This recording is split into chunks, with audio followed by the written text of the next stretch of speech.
thanks for letting me out there and nearly chopping front of the car off.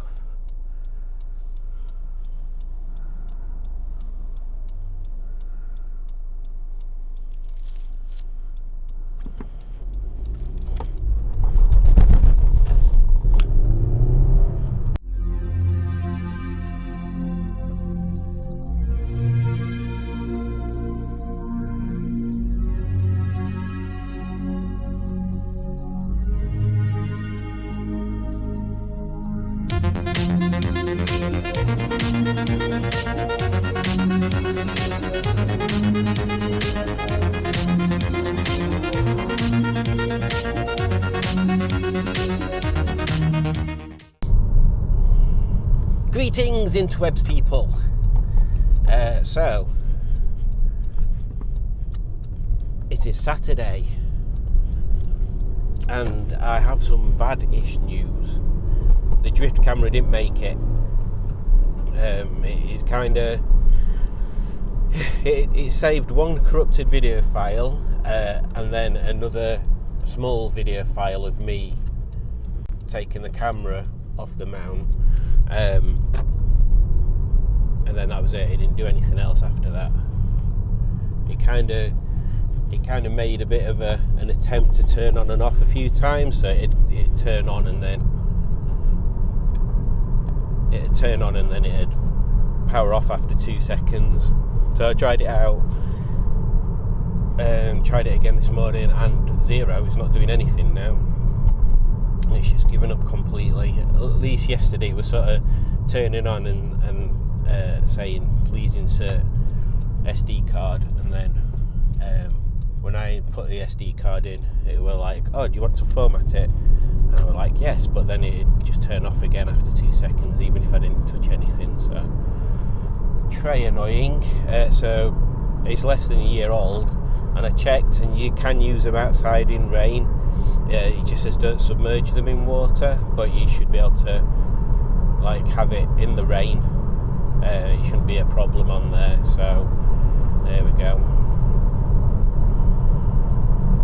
So yeah, I'll go back to the shop tomorrow, sports bike shop I think it's called, in Leeds, and hopefully get an exchange from there. I've got my receipt on my emails and stuff, and it was like the 27th of October last year when I got it, so it's still within that year.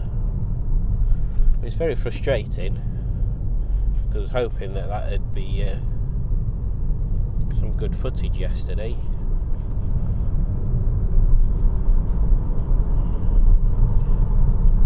So today I'm using, I've just got the GoPro in its waterproof case, because that's not waterproof anyway. I don't even shower proof, I don't think, on the side. And we're just off to pick up my dad, and then we're going to a model railway exhibition at Grenoside, which I've never been to one before, but it's in Grenoside, it's quite close, so I thought, well, why not just have a bit of a trundle up there and maybe get some footage while I'm inside as well. It might make for useful watching. And then later on I've got to get back home and then get back out again. So bike's got its MOT at 2. So yeah, I've got to do a bit of juggling today. I was hoping the camera would be working so I could use it as a helmet cam again, but not to be.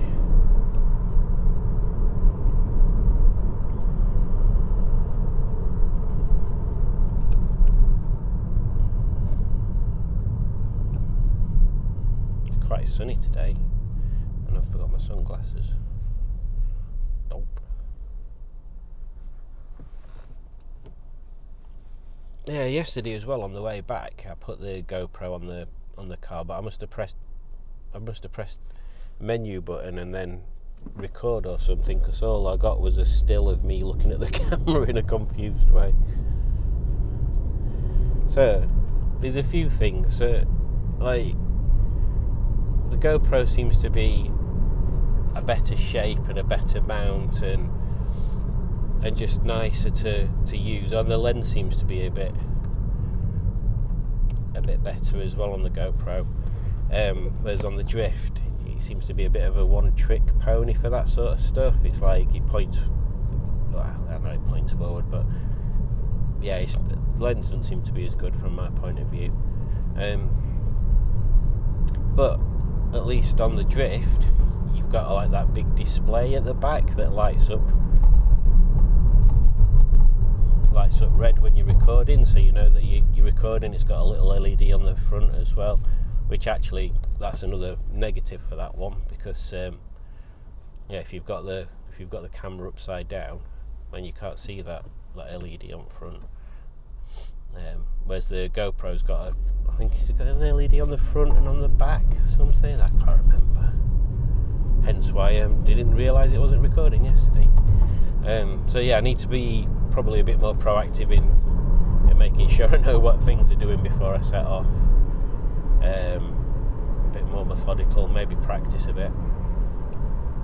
Like not having this clipped to the seatbelt when we set off yesterday.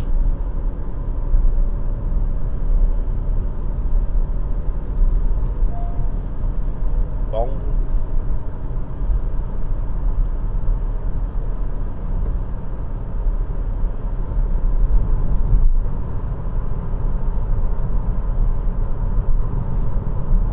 I don't know why I'm filming this bit of drive, to be honest. It's not the most exciting.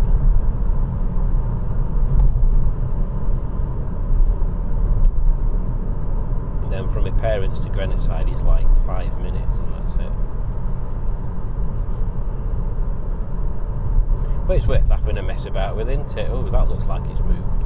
So that phone mount as well is not great. Oh, and the phone mount on the MG, I didn't realise that the dashboard on the MG is a little bit soft, and it's put a mark on the dashboard. It's put like a donut shaped mark on it. I didn't think it were that secure. A bit annoying.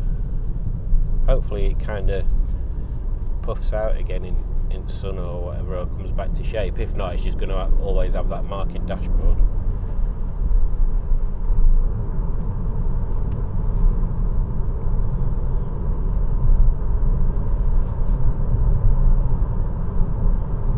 Come on, Mr. Yaris, it's like a 50-mile-an-hour limit down here. You're toodling along.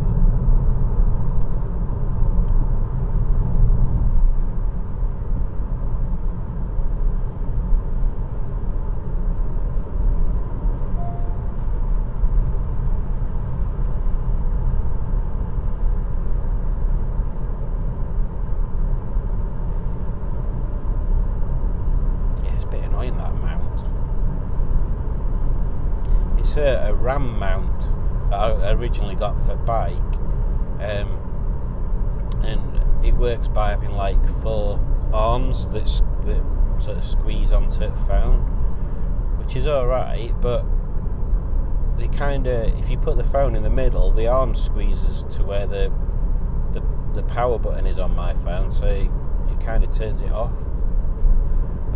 So I've kind of got to put it to one side or try and make sure it's exactly between volume buttons and power buttons, and it's just tricky. So I think because it's not right in middle, that's why it's kind of spun round a bit on here at the moment. So well, let's go and have a look at some model trains, and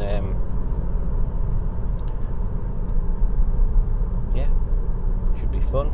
I'll try and get some footage if people don't mind me filming stuff, and I'll make sure I've got mic connected as well, so it's not just a gibbery mess of train noises.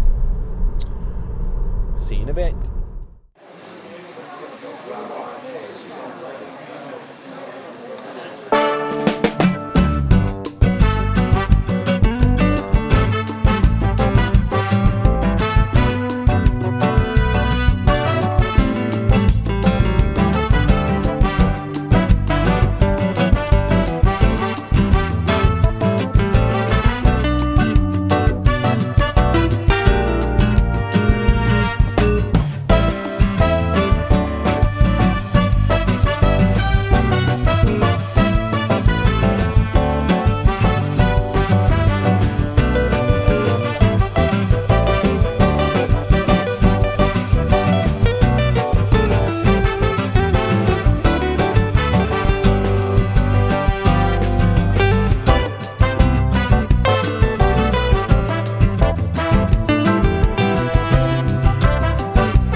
Hey up, so just on his way back from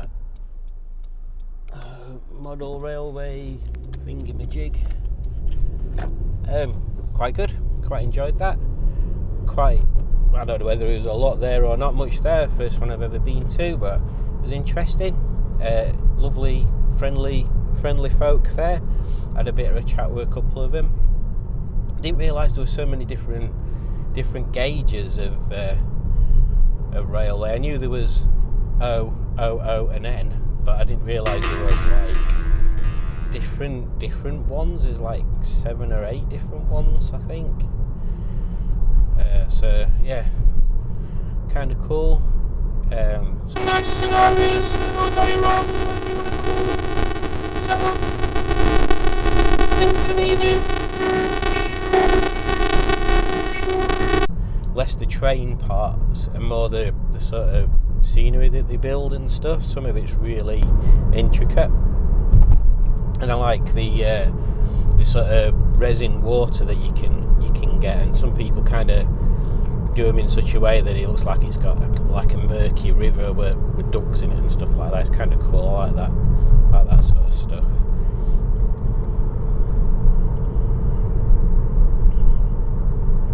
Looks like the kind of hobby that you need quite a bit of room for, though. And I can imagine if it's something that I started doing, I'd start off with like a 2x1 piece of wood, and then that'd quickly increase to like another piece of wood, and then before I knew it, the whole sort of loft or wherever I'd built it'd be full of that stuff. And then when it was eventually finished, I'd be like, I've got to take it all to bits now to do something new. Because I think the difference is, it's like once you've done it, and that's it.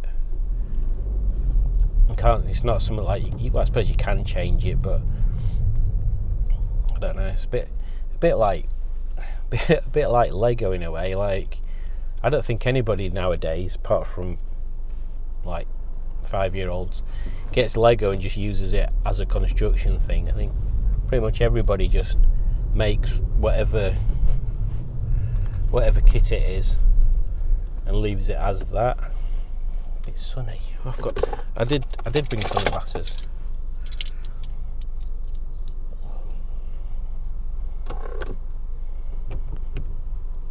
Yeah, Lego. I don't think people generally use Lego to build alternative things anymore. I think they build the set and then that's it. They just leave it as that. And that's for them people that actually build them. There's people that buy the sets because they think that they're going to make more money from them later, so then they leave them in the box and the cellophane all protected, with a hope in a few years' time this kit that they bought for 180 quid is suddenly going to skyrocket up to like 600 quid and they can make a killing. It doesn't always work like that. Having said that, we bought the Haunted Mansion like a few years ago, built it, had it set up for a bit, packed it all back up and then sold it and made 50 quid on it because it had been discontinued. But it was kind of cool, that one. But on the flip side, I had a couple of modular ones that were like a cafe and a pet shop and stuff, and when I sold them I didn't make any money on them.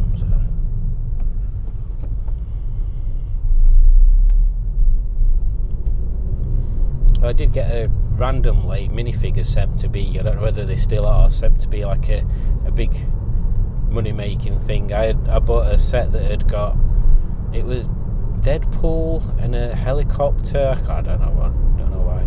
But basically, I sold the Deadpool character for 15 quid on his own. It's a bit bonkers.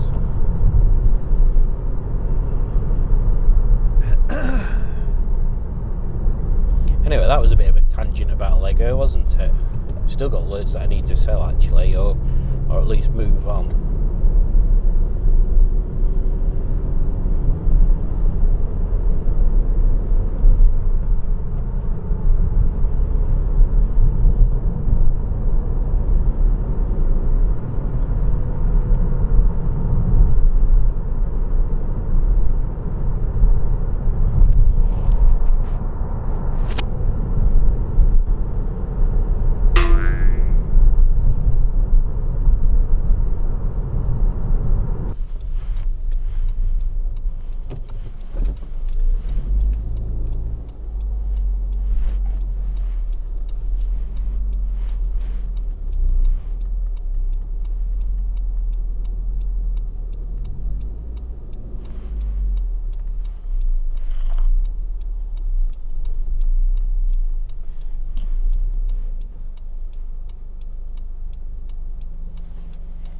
there we go. Bit of an interesting trip out, but yeah, nice thing. Might go to another one. There's one at I don't know whether it's gone actually, at what's it called, at Gaydon, that big car museum, the British Car Museum or something. They're having one there, so I might head down to that at some point, see what it's like. Yeah, take care. Ta-ra!